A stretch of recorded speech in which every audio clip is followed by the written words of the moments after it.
Welcome to another edition of the Good Made Podcast. This is going to be a scorcher. And some people's feelings might get a little hurt. But that's going to be okay.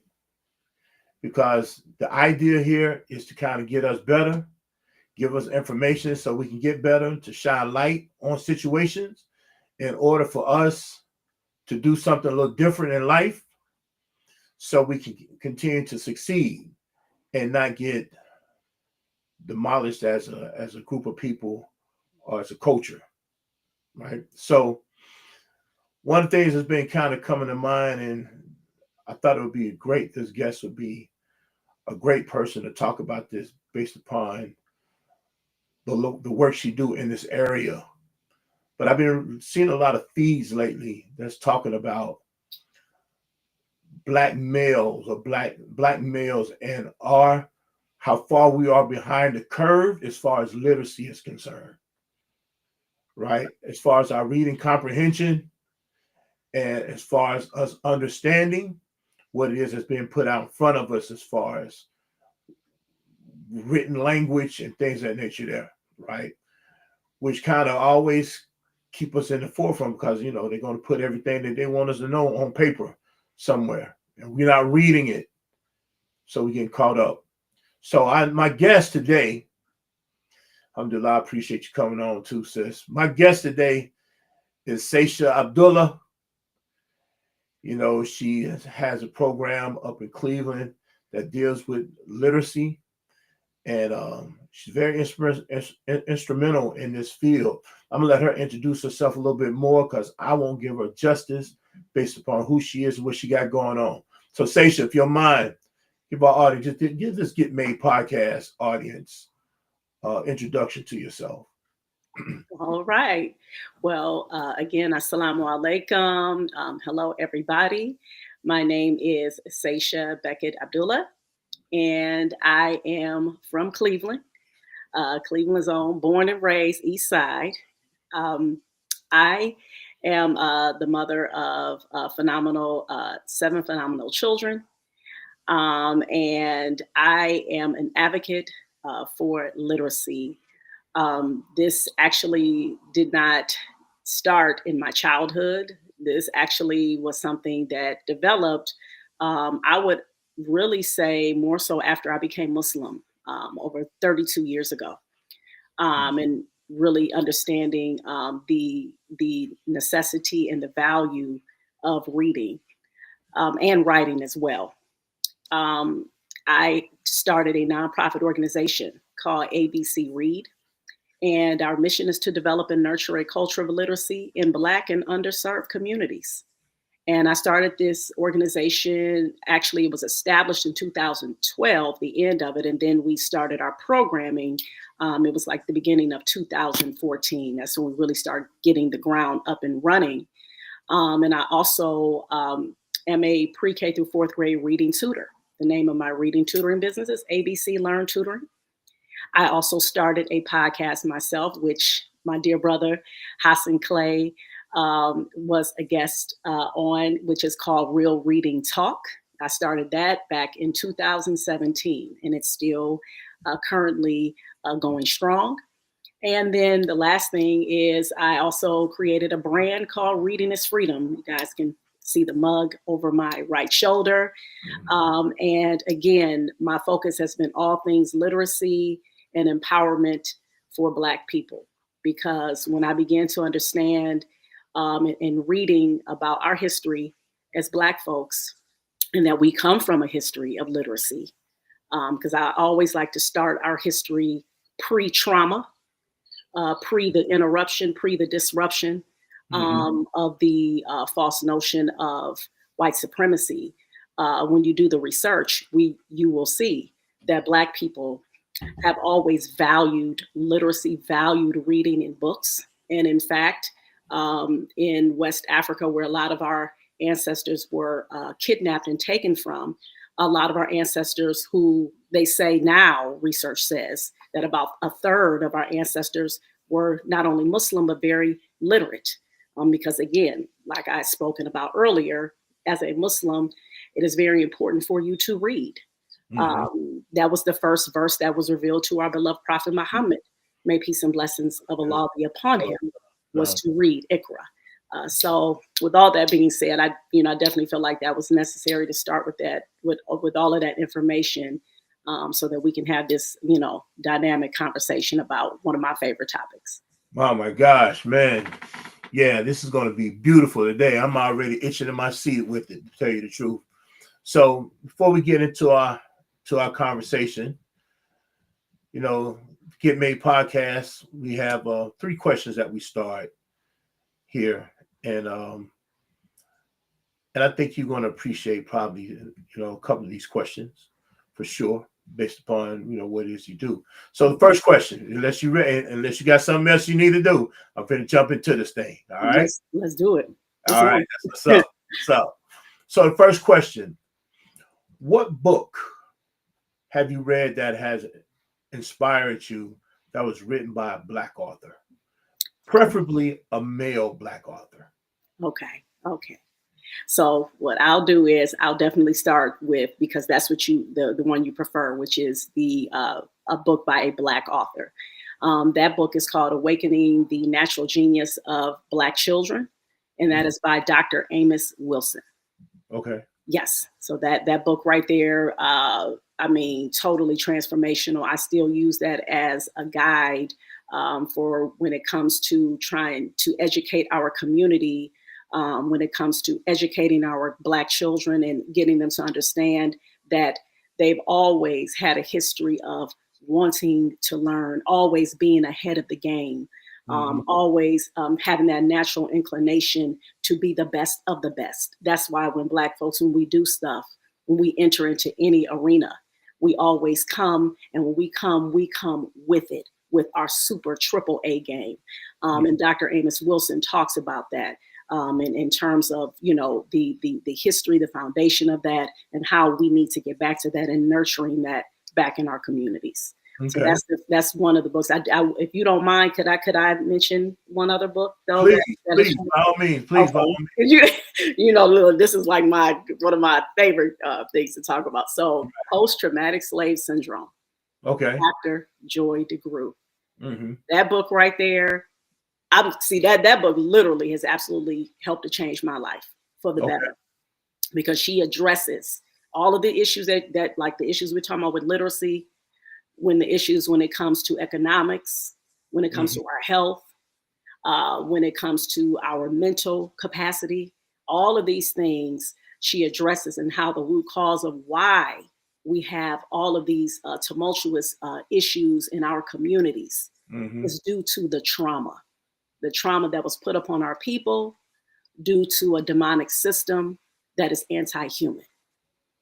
And she talks about that. Wow. That's a beautiful, I think, many of us really need to kind of go back over and get back into that book itself, right? Because I think that would probably do us good in today's time. Yes, it would. Just as a people, So I ain't gonna get stuck there, because we can just go into a conversation just in that alone, right? Oh yeah, that's. So the second one, staying focused. The second one is going to be, what Black man that specifically has been inspirational for you? Okay. So I am going to say my father. Okay. My father, George Brazil. And I'm saying him because, and the thing is that with my father, and I've discussed this before, my father was not there for the first 8.5 years of my life. Okay. But when he stepped up, and when he got that manhood call and said, you know what, I'm gonna go and get my firstborn, my baby, and I'm gonna make sure that I am consistent in her life, and I do the best that I can with what it is that I know, the good, bad, ugly, whatever. He was there consistently. After he, again, came in my life, it was like I couldn't get rid of him. That's a good thing. That's a good thing to have, right? Right, I mean, right. I can't get rid of it. I can't shake them now. Can't shake them. Yes, indeed, and don't want to. So Okay, that's yeah. what's up. That's what's up. And I think not important. Obviously, for obvious reasons, father-daughter relationships are very important. Mm-hmm. But I've often told on this podcast that as men, we haven't been able to see our fathers be sons to other men, right? Which Mm-hmm. which kind of has us stunted our growth a little bit. Mm. Well, maybe not even a little bit. It's an important piece of the puzzle that's not there, and we have to kind of fill it in because a lot of us don't know how to take mentorship or apprenticeship or whatever you want to call it. You know what I mean? Journeyman, or whatever you want to call it. We don't know how to accept that because we haven't seen it modeled by the person that was in authority over us. We've seen it modeled with him and the mother, right? But that's a different feel watching a man be a son to a mother. That's a different ball game, right? That has certain aspects to it that really requires probably a little bit more tenderness, a little bit more, it's just the feminine energy that should be there. Not saying male feminine energy, but it should be a response to the feminine energy, right? But I don't believe as men we learned how to have a proper response to masculine energy because we hadn't seen that. A lot of us, not all of us, many of us have not seen that in our fathers to other men, right? Yeah. Which then becomes a problem. We may have a respect for our father, but we haven't seen him be a son, right? And Yeah. so, therefore, because there's a modeling that should take place here, right? Yes. So again, that's a whole nother conversation there, right? So, last but not least, and we're going to tip over into the conversation with this one. Your opinion, based upon your expertise, of the state of Black male, the experience of Black male as far as literacy is concerned. Mm-hmm. What is our state? What condition are we in right now? So I know that you talked about, of course, we actually talked about in terms of the trauma, right? The post-traumatic, and that's why I referenced the book Post-Traumatic Slave Syndrome by Dr. Joy DeGruy. Mm-hmm. Because the reason why that's important is because all of the components that allow us to thrive as human beings, we need to come from a place of stability, a place of healthiness, emotionally, mentally, physically, financially, all the areas of life's activities. And when we have a disruption like we've had in terms of our ancestors being stolen, being kidnapped Africans and then put into a traumatic state, and then was told that we were not allowed to be able to learn and to read, even though, like I mentioned earlier in the introduction, that about a third of our ancestors already was very highly literate in their societies anyway. Mm-hmm. And then to be told that you cannot read, and if I catch you reading or catch you trying to read rather, because again, remember, it wasn't like our ancestors were, they were literate in other languages. Mm-hmm. Okay. So when it came to them, when they, formed the colonized and colonized our tongue with the English language, Mm-hmm. and of course Spanish as well. But the point I'm making is that when the colonization happened, it was okay. So you all will not be able to learn, to read, to write, to thrive, any of those things. And imagine this being done not just for 3 years or 4 years. We're talking about centuries. Okay, we're talking about the system of slavery. And then you're talking about even afterwards, even when we were so-called free. And unfortunately, what has happened is that when you tell a people that they cannot read, they cannot write, they cannot learn, and if they do, they're going to get penalized for that. They're going to get their eyes gouged out. They're going to get beaten. They're going to get limbs cut off. They could even be killed. All of that trauma was being transferred to our people, which created this notion of, okay, you know what, being afraid to be able to get to that point to where we're able to read and learn and study on a massive level. Now, granted though, our people did do everything they could, just like how we are anyway, resilient as a people. Right. Said, no, I'm not going to listen to what you're saying. I'm going to do everything that I can to learn how to read, to learn how to write, i.e. Frederick Douglass, and the list goes on and on of different people who did learn how to read, and they utilized that to escape slavery because they understood the linkage between literacy and liberation. All right. So, but to fast forward to the state that we're in now in terms of Black males and literacy, I had, when you gave me that question, I had did some research.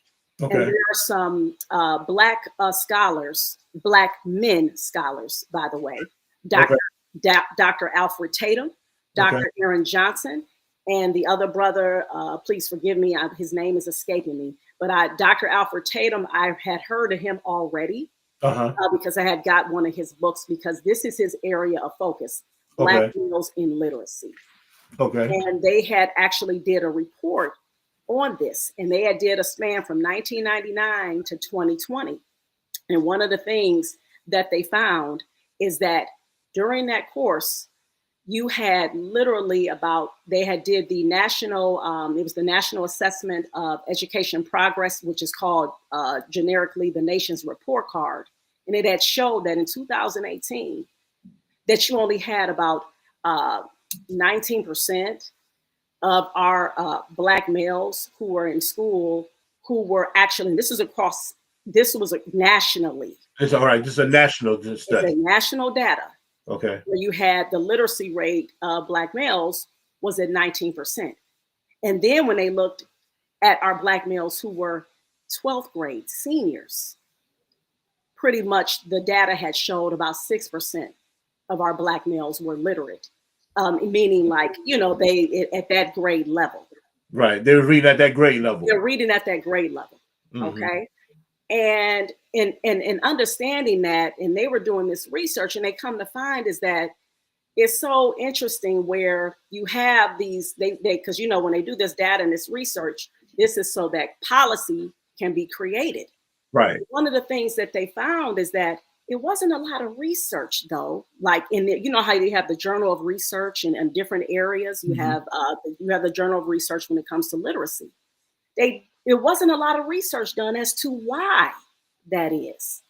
And so what they found, though, is that those brothers who were strong when it came to literacy is that they had a strong foundation at home.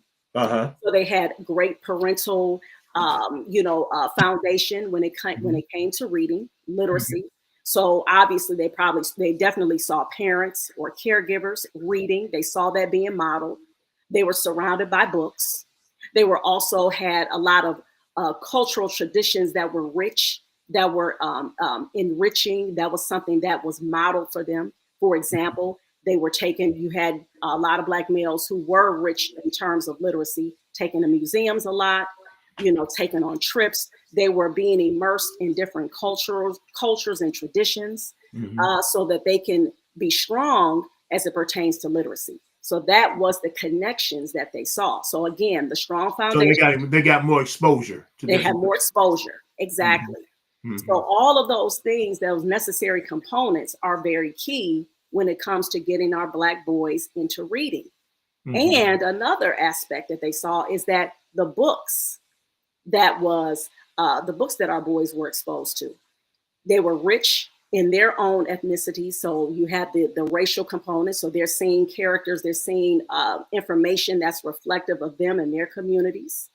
All right. Also, books that spoke to what a lot of males wanted to read about. So, for example, that's why you have a lot of boys who love comic books. Those comic books, you talk to a lot of grown men who are into reading, they will tell you a big part of how they got into reading was through comic books, because they like that aspect, that superhero, that saving the day, that leading position, all of those things, that protector. Those were things that the boys would be drawn to when it came to reading. And so these are things that they saw that needed to be inundated. These are things that need to be pushed for our Black males to get into reading.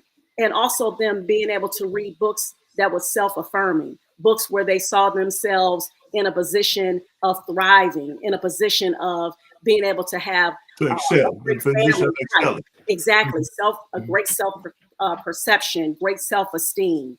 These are things, and these are a lot of the components that our Black males needed, which would help them be able to get into reading.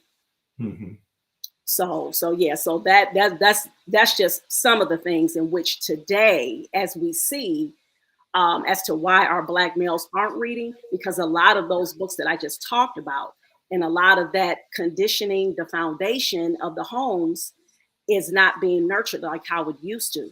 It's interesting. I got to say this too. This is very important, because I talked about in terms of course, yes, during slavery, our folks, you had folks who did try to read, yes, and then you had a lot who didn't because of the fear, right?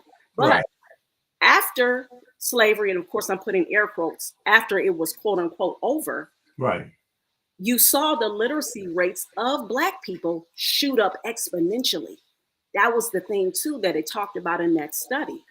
So you talk about Black folks, because again, the moment they realize that, okay, we got the chains off, now we can actually go and do for self. We can go and learn. We can go do and they still was making a way out of no way with whatever they could.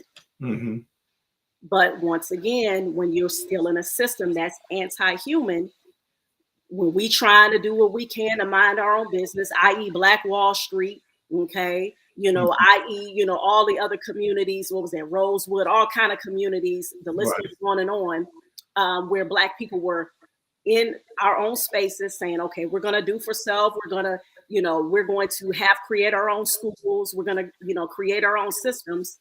And then you have folks, again, trying to be up in our business, destroying that, because that's what it was. They came in because of their own jealousies, once again, and envy. And they're like, wait a minute, how are they doing? How are they doing good? In fact, they're doing better than us. Right. So they came and disrupted that again. With all types of, of torture and all types of just, scare tactics and fear tactics, right? Tearing our towns up, doing all those. So when you are constantly in a state of trauma, you're constantly trying to scratch and survive. It takes you out of thriving mode. And so that's what our you're in survival, and you're purely still in survival mode. You clearly still in survival mode. So that's one of the key factors as to why we still have this state of where now you see our Black males, like when I go into the schools, because I'm a substitute teacher still as well, and I'll ask, and I say, okay, how many of you boys, or not just boys, kids, period, but I say, how many of you all have books at home? You won't have all hands shooting up. You may have, say if I had a classroom of 20, say, and these are all Black kids, and I'm talking about, I'm usually subbing in the inner city of Cleveland. Right. Maybe about a third of the class will raise their hands. I mean, out of 20 kids, 20 kids, 6 kids who might raise their probably hand. Yeah, about 6 kids. You know what I'm saying? On a good day, it may be half the class. And this is my question of asking, do they have books at home? Then I'll ask, I say, how many of you are reading, every day? I mean, please, you may have about 3 or 4 kids out of the 20, that would say, yeah, they're reading. I remember being in a high school. This is an all boys high school, mind you. And I'll ask the boys, because I would bring books up there to give to the boys. And I say, how many of you all got books at home? Maybe about, again, say if I got a classroom of 20, maybe about 4 will say, yeah, I got books at home. 4 or 5, yeah, I have books at home. Some of the boys didn't even want to take the books. They said, he said, I ain't gonna be disrespectful, but I know if I'm not gonna read it. I'm not gonna read the book. Mm-hmm. And again, I would ask, I said, hey, listen, y'all, trying to talk to them about how reading is not about you just trying to pass a test. When you learn how to read and when you're reading every day, it helps you on every facet of your life. Critical thinking, problem solving, being able to create your own businesses, being able to, if you want to be employed, be able to have a plethora of options when it comes to employment. Because when you have low literacy skills, it actually diminishes your options in terms of employment. So that means that what you may have, and again, I'm putting air quotes, low level jobs. So you might find yourself in a custodial position or in a position where you're a mailroom clerk or whatever the case, where you're not able to really make enough money so that you can be able to have a family and be able to have a family where you're sustaining a family in a lucrative way. Mm-hmm. So there's so many aspects to reading and writing, by the way, as well, because I like to mention that too, because we need to get more back into writing as well. Mm-hmm. Okay, that's something that we should be doing all the time, especially now in this day and age where we just, we're typing things, or we're just, you know what I'm saying? We're like, using the technology and the devices. We don't want to, leave off that writing skill. That's very, very important. It activates, different levels of our brains when we are connecting that pen or that pencil to that paper. So that's very important. But yeah, so I just wanted, again, all of these things that I mentioned in terms of where we're at today, mm-hmm. It has to do with the fact of being in a system that has created it as such. But guess what? It doesn't have to be that way. We still can reverse things. We have the ability to reverse it. Right. That's something that I really want to kind of dive into. But before I get to that, though, it's something you and I had a conversation about many months ago. And I think this is going to be important because I think this actually taps into, and you can correct me if I'm wrong, because this is your expertise, but that illiteracy thing, this taps right into what we are looking at as far as, because I don't think they take that into account in doing their studies. Yep. Yes. So why don't you explain illiteracy to the audience, please? Yes, indeed. Thank you for bringing that up, Brother Hassan, because that right there, oh my God. Listen, so first of all, illiteracy is when a person knows how to read and write, but they choose not to. They're not reading, okay? That right there is a problem because, as we know, those who understand that in order to gain mastery of anything, you have to do what? Practice. Practice it. You have to use it. You have to use it. Use it or lose it. Thank you. Okay. Mm-hmm. And so if we're not using that skill of knowing how to read, because now it's like, well, you know what? I graduated from high school. I got my diploma or I got my degree. So I don't really have to be reading. You are actually doing your own self a disservice, and you're doing the young people around you who are watching you. You're doing them a disservice. I had just heard something recently that talked about, it was, I think it said 70% of what our children learn is how they see what we're doing, right? So through observation. So it's not us telling them, as we know, it's us showing them the way. So if they see us modeling reading, if they see us reading, if they see us talking about different things that we've read, if they see us journaling, if they see us, or if we have on, for example, say if somebody can't physically read a copy of a book, if you're listening to a book on Audible or some type of audio platform, and you're doing this around your children, that is what's going to help them even want to read.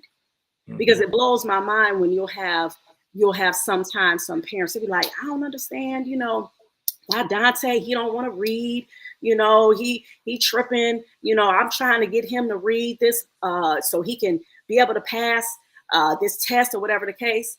And so that's why one of my questions when I am giving the assessment for the students that I'm going to tutor, I Mm-hmm. ask the parents, I say, do you read in front of your children? Do they see you reading? I asked Wow. the child, I said, do you see your parents reading?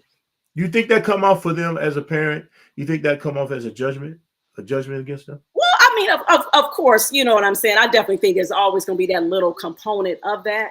Mm-hmm. But for someone who understands that this is a serious thing that we have to address, and it's not something that it's just going to happen in a bubble or a vacuum, or it's just okay. Well, if I just give my child in the reading, then they'll be okay, and they understand it's a holistic approach, Mm-hmm. and that they are the important integral key to their child being successful in reading.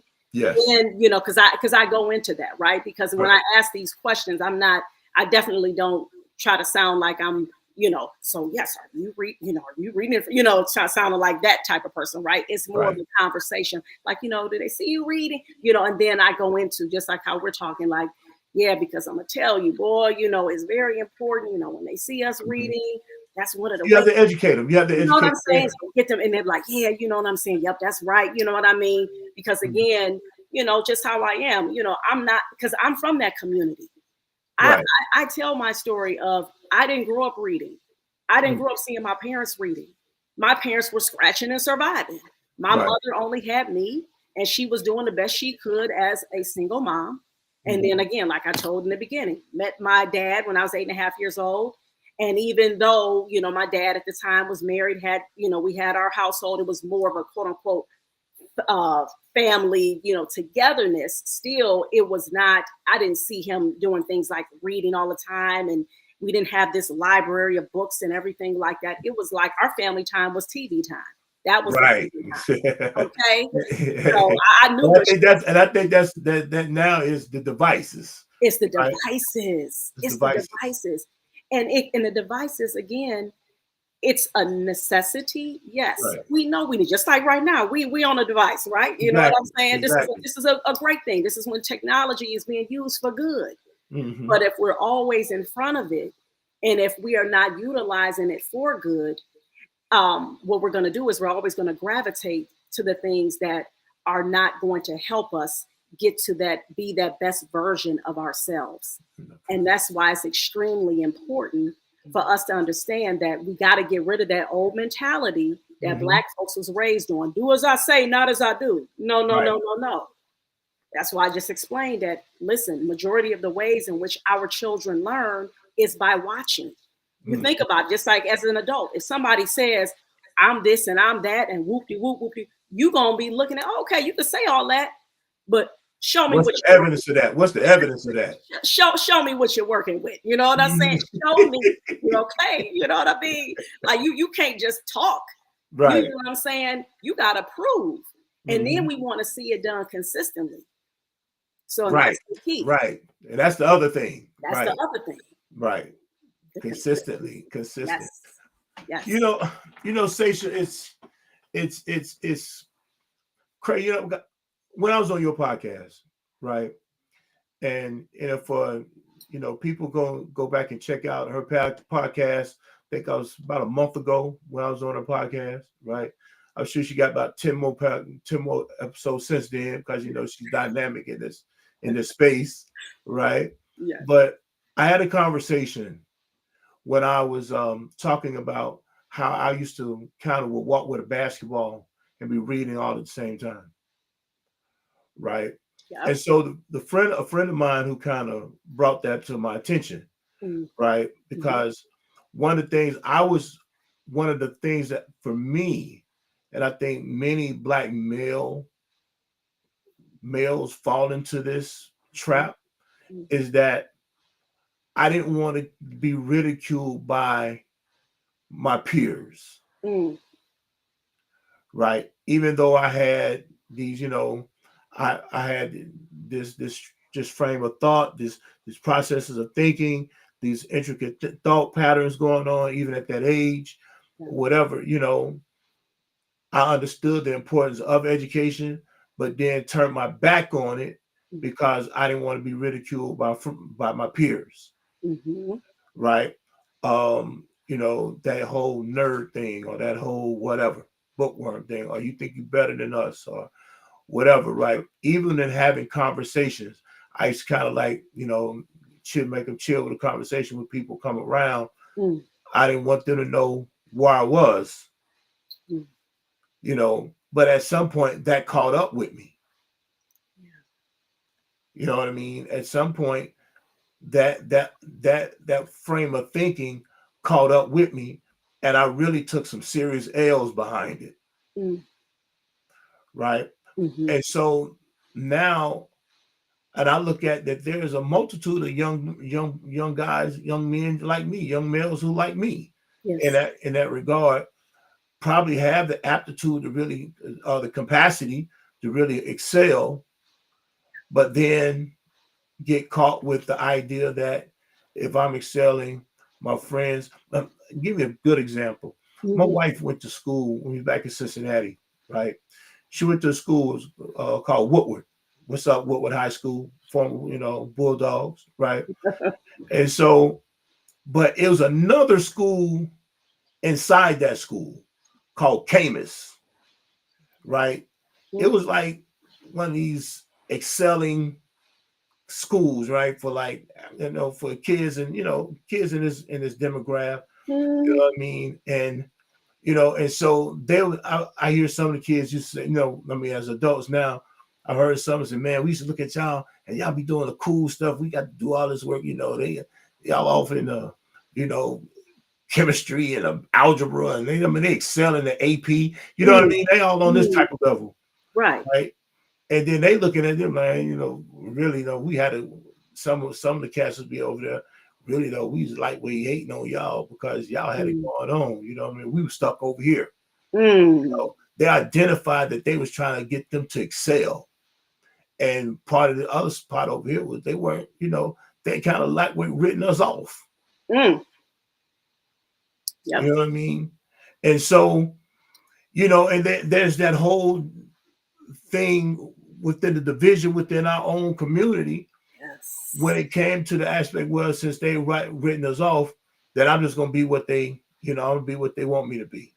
That makes sense. Oh, it makes sense. Were you finished making your point? Yeah, I'm this is your interview. I'm just throwing something out there. This is your interview though. So I need to hear your voice. Yeah, no. What you said, because I wanted to make sure everybody got what you said, because what you're talking about is something that has been known in the Black community, which is being smart was being equated with being white. Yes. Or being right. You're a nerd, you're a geek, because with that was the image that would come up in our minds. Even if we're speaking and we are articulating our words. I'm not talking about you trying to sound kind of like have a nasal tone. You just totally just not sounding like yourself. Right. I'm talking about somebody who articulates, they know how to pronounce, all of those things, right? Right. They're not shortening it. They're not knocking off the T when it's supposed to be. Exactly, right. Or what? Exactly. Not what, but what? You know what I mean? Or whatever. And it's a time for that too, right? You know what I mean? Because what I mean? It's okay to you have your vernacular that you speak when you are chilling. You have different ways you sound in different arenas, right? Right. But all of those things that I'm talking about, which is to your point, is that again, when you have a concept of, well, being smart is being white, that was a way, honestly, of our kids rebelling. Like, no, I'm not trying to be that. Right. I want to be myself. I want to be, what I'm saying, this person where, hey, I think this is cool over here. I think it's cool to bounce this basketball, or I think it's cool to listen to this boombox, or whatever the case may be, or hang out with my friends. That's me being who I am. Right. All that is fine. But again, what we have developed, unfortunately, in the Black community is when you have this situation where our folks are put in a position where they can't just leisurely go and take their child to the museum, maybe because they cannot afford it, or they didn't have time because they always have to be at work.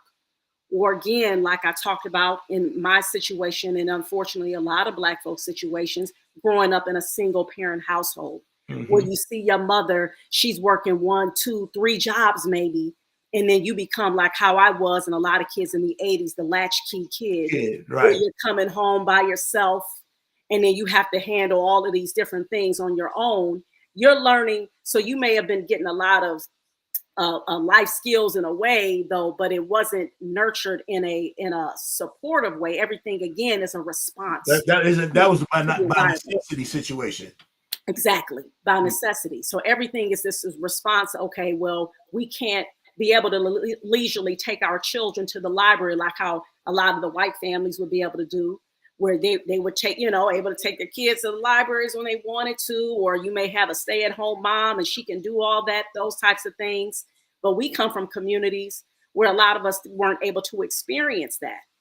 So when you have all of that, construed in a pot, and then you have our kids go to school, and then you start saying, okay, so now we all need you to be able to pass this test. We all need you to be able to do this. And it's like, well, maybe that kid was not able to do their homework the night before because maybe they had to stay up with their siblings to watch them because their mom or dad, they worked third shift and they didn't, so they had to literally be at home overnight. These are real stories that I know for a fact that's going on today in 2025.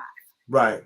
That's why I don't like when teachers, they get mad, sometimes, and they see a kid sleeping in class and they want to get all on them. I'm like, did you ask them why are they so tired?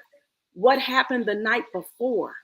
There's a reason why they are sleeping in your class like how they are constantly. Maybe they did have to stay up all night and help out at home. Maybe they did have to take on a job, when they were as soon as they hit 14 or as soon as they hit 15 or 16, and now they got to work because some of their money is going to the household to help take care of the house. These are real things. Right. You say this library thing. Right. I'm gonna be honest with you.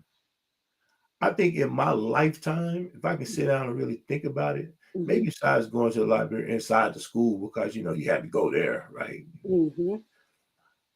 The public library, I may have been, if I look at it realistically, maybe 10 times, 20 at the most in my lifetime to a public library. And I haven't been in a public library, I know, in the last 10 years at all. Right. Okay. And even before, I don't know if I had the appreciation for the library.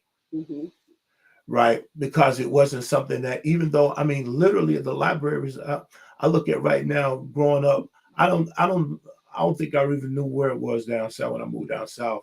I think it was downtown somewhere, right? But I literally had a library about a block away from my house, right? When I lived in Cincinnati, I lived on Glenwood, it was on Reading Road. It was literally maybe 2 blocks away from my house, right? Matter of fact, I had to walk by the library to take my sister to daycare every morning. Right, I walked by the library every day and never went in there. Maybe 5 times I went in that spot. Right, I don't even think I own a library card right now. Matter of fact, I don't. Okay. And I think too that we have, and maybe that can be part of, I think one of the things that I'm hearing you saying that really, because my mom didn't take me to the library. I know my stepdad wasn't walking in that joint. You know what I mean? And so, my mom didn't go up in there, right? Because she was doing what she had to do. It wasn't like we dropping off at the library, we're gonna go see the Muppet Show or whatever in there. All of those things they used to have for you. You know what I mean? Right. And I never done that, right? And I don't know if many of our kids are able to then have an appreciation for it now, right? When they actually try to take books out of it, you know what I mean? That we haven't taught them to have an appreciation for a library now, which I think adds to the literacy problem.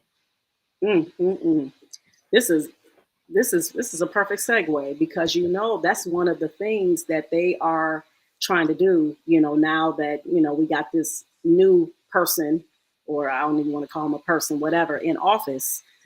They're trying to defund the library, the library funding. They literally are trying to take away money from our free public institution, which is these libraries. And what's so interesting, though, is that the libraries, they actually, and this is something that I have to say, and this is something where the onus is on our community as a people. Folks will utilize the library just to drop their kids off, like a babysitter factory, rather. Right. I know this for a fact because I'm in the libraries a lot because that's where I tutor. Okay. And when I'm tutoring my students, I see these kids, they'll be walking around, no parent around at all. They're constantly just kind of utilizing the library spaces for them just to kick it or just stay on the computers or whatever the case may be. Again, I when you have a society where it has been created for our people to not be able to live to the capacity, our fullest potential, our God-given potential, and we're always struggling, we're always constant striving mode, that's when it becomes hard for people to be like, okay, you know what? Let me go ahead and take a day out of the week or once every 2 weeks to take my child to the library so that they can pick out their books. But guess what? People make time to do things that they want to do. This is something that my grandmother told me years ago. May she rest in peace, Granny. She said, people make time for what they want to do. We have to change our priorities. We have to be diligent and vigilant about changing our priorities. We have to look at the fact that if we want to be in a position where we are doing for self, where we are creating our own, producing our own, then we have to get rid of that dependent mentality of, well, I send my child to school, so they are responsible for educating my child. No, we are our children's first teachers. And so when we start to refrain and unlearn that garbage that we have learned that somebody else is supposed to educate our children, then that's when we begin to take ownership and say, okay, you know what? We have a free public institution over here called the library, filled with books. And in fact, how the library works, thank you to my dear sister I had on my podcast, Kalisa Harris, who is a library branch manager. Okay. She told me, she said, oh, you as a taxpayer, you have the right to say, well, can you get these particular books in this library? Because this is a book that I believe is very important. I see that you all don't have it in your library. What is the process that I need to go through in order to get this book inside of this library so that the people in this community can have access to these particular books? We have that right to do that, actually. But again, when we have a mentality of dependency and we are not being able to think in a way where we are independent and we are in a way where we're like, okay, you know what? I don't have to rely upon anybody else. I have my own resources because other people see our resources and they extract our resources and our goods every single day. They see our talents. They see our gifts. That's why they cherry pick. They go in, oh, okay, well, we have this program. Okay, so we'll pick you. And then the other one's just like how you said in your school, you guys stay over here. You know, all the children, real talk, at that school should have been immersed in all of the different educational resources at that school. It shouldn't be okay, well, you guys over here, even if you aren't at the level yet, you still should be exposed to it. You still should have access to it. Why should you be relegated to one part of the section of the school and then the other kids, they get this special part? Because like you said, what's happening is you notice the division. And if you see the division, if you see that they're getting treated this way and whatever, because they're quote unquote so special and they're more knowledgeable, then one or two things are going to happen. Either you're going to try to get in or you're going to say, man, bump that, F that, I stay over here. We you know what I'm saying? And that's what happens in our community. Right. And even build resentment towards it at some point as well. Yes, indeed. Yeah. Yes, indeed. So this conversation has been a beautiful one. Mm. You know, Yes. we probably have to be in a position, sis, to be honest with you, as far as I'm trying to learn how to set up with the podcast segments where I can continue to bring particular people back in that expertise in that vein and have these conversations, Yes. right? Yes. And things to do. So, but with that being said, give me 3, because I don't know my time really allow for 5. Okay. Give me 3 prioritized things that one can do in order to help reduce the gap for, especially with Black men, you know, and Black males, as far as literacy is concerned. Yes, yes, indeed. So the first thing that we need to do is make sure that we are doing everything that we can to expose our children to books. How can we do that? First, if a person says, I don't have books in my home, well, guess what? You have a library right in your community. Be intentional about taking your child to the library at least once every 2 weeks. Okay. Be intentional. So that's the first thing. The second thing, make sure that you're reading in front of your child. Make sure that you are modeling what you want to see happen in your home. Should they read with them or just read it independently? And then and actually, look, we can add number 3, reading to your child. Okay. And you can actually, and that's the thing, I've read books to my children even past 7, 8 years old, because I know a lot of times parents or even kids, they say, oh, I'm too, I'm older now. Now your child may be in high school and they may not, you may not be reading to them in high school, but I'm gonna tell you though, if, say, hypothetically, if you have multiple children, different age ranges, and if you start and you get that book and you start reading it in a way where you're making it come to life and it's engaging, the whole family get involved. I've experienced that with my own kids. Okay, the whole family, they get to listen to this. So my kids, my grown kids, talk about, oh yeah, I remember that book, A Bad Case of Stripes, or I remember this particular book. I love this book, because of the fact I was intentional about saying, you know what, I'm not only going to read in front of them, I'm going to read to them. I'm going to read aloud to them. If you cannot read aloud for whatever reason, we have books on audio. We have YouTube. Can I do a shameless plug real quick? Sure. By all means. Ain't nothing shameless about it. Let's get it. Okay. I go to my YouTube channel, Reading is Freedom, where you will find a multitude, a plethora of read alouds. And read alouds, majority of them are going to reflect our communities. These are ways in which we can get that reading in. So my whole foundation of this, what I'm saying is for, it ain't no excuses. We don't have nobody with a lash over us. We ain't got nobody talking about they're going to gouge our eyes out. But now what they are doing, obviously, they are threatening, again, to take books, which they've already done that anyway. Right. Guess what? They can't, for real, they can't do that. The access is there. Right. So many books out there in circulation. They can't ban no books. Right. That's impossible. Okay, they can't do it. So everybody get that out your mind right now. They can't ban no books. Any books that you want, you're able to get. Yeah. Get those books.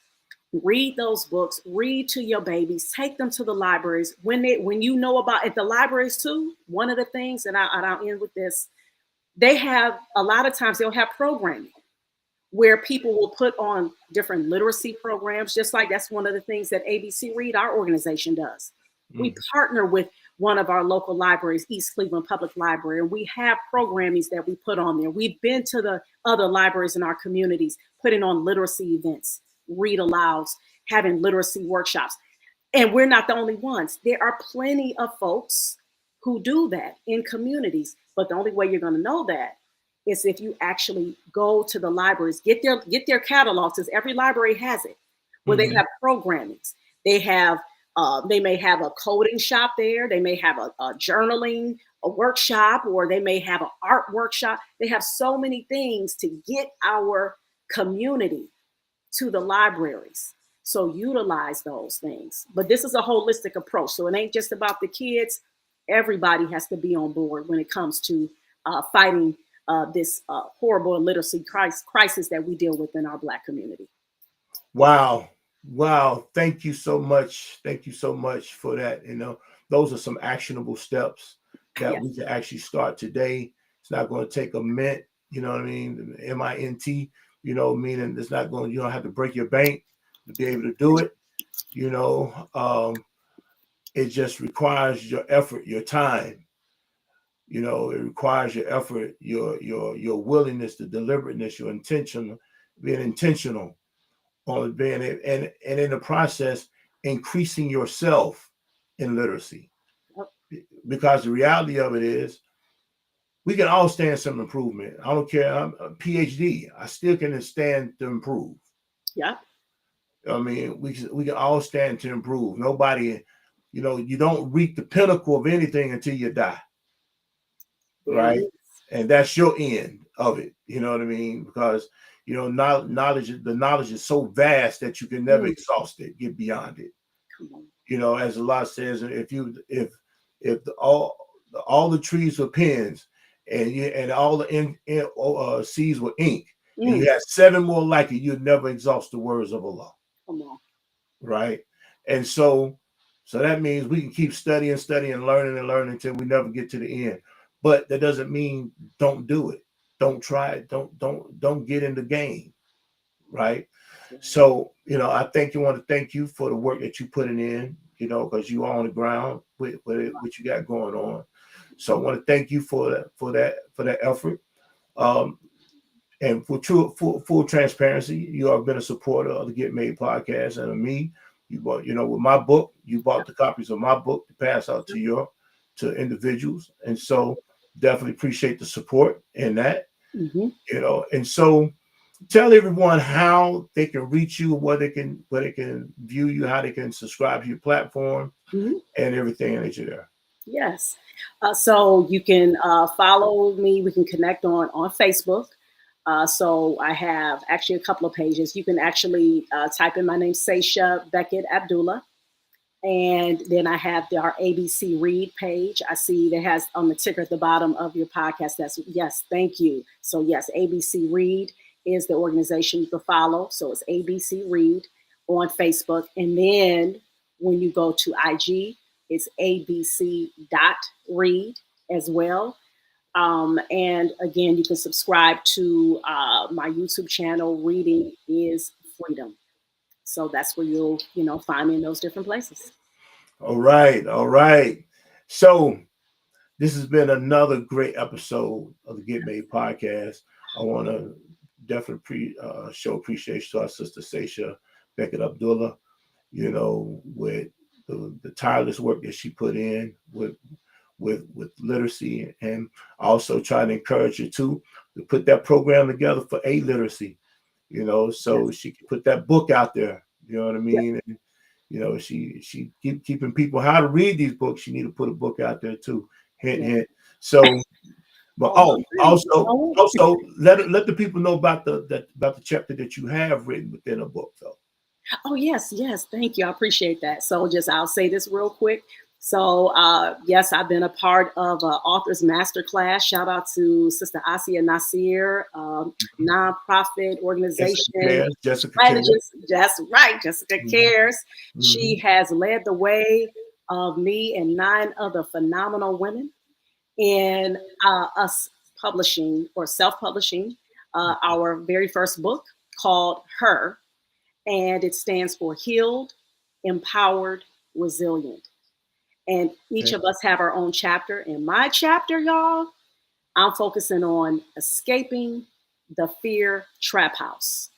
Right. I've been dealing with, and I know a lot of us can relate to that. Right. Fear is smoking. That chapter's smoking too. I had the opportunity to beta read it. So it's smoking too, y'all. Thank you. I appreciate you. Yes, indeed. So so they can actually pre-order their copies right now. And I'll put the link. I don't know how how you would have that set up, but they can definitely pre-order their copies through PayPal, because we are right now on a mission to get 1,000 books pre-ordered, and we are trying to empower our young women as well as our women of age, so that we can get rid of this trauma, all of these things that we've been dealing with that's been holding us back, keeping us from becoming our very best versions of ourselves. So Wow. So all right, y'all. So y'all get with that program. Y'all check them out. Y'all help support these sisters and what they got going on. Jessica cares. Hopefully one day I get to have her on the show. I know the sister very well. She helped us write our first book, and pushing our first book out. So definitely give a plug out to the sister there. And for sure, y'all know the Get Made podcast. We air every Monday at 7 p.m. Please continue to tune in. Subscribe to our YouTube channel at the Get Made Podcast on YouTube. Also, tell a friend so they can subscribe as well. Also, you can connect with me on Instagram at the Hassan Hassan _Clay Experience, and on TikTok at the Hassan Clay Experience. So the experience is spelled with an X, not an E to it. So by all means, check it out. Be supportive, be supportive, be supportive. That's the only way we can get this thing out here. We ain't doing the sensational stuff. We ain't talking about, who's sleeping with John and Jody. You know what I mean? We ain't doing all that. You don't want that, you go somewhere else. We ain't doing all that. This is for us who are trying to make sure that we're improving our lot in life, and we paying it forward. We paying it forward. We setting up for the next crew that come in behind us, be able to build on top of this and keep us going. All right. So with that, we'll see you guys next week. Assalamu alaikum wa rahmatullahi wa barakatuh.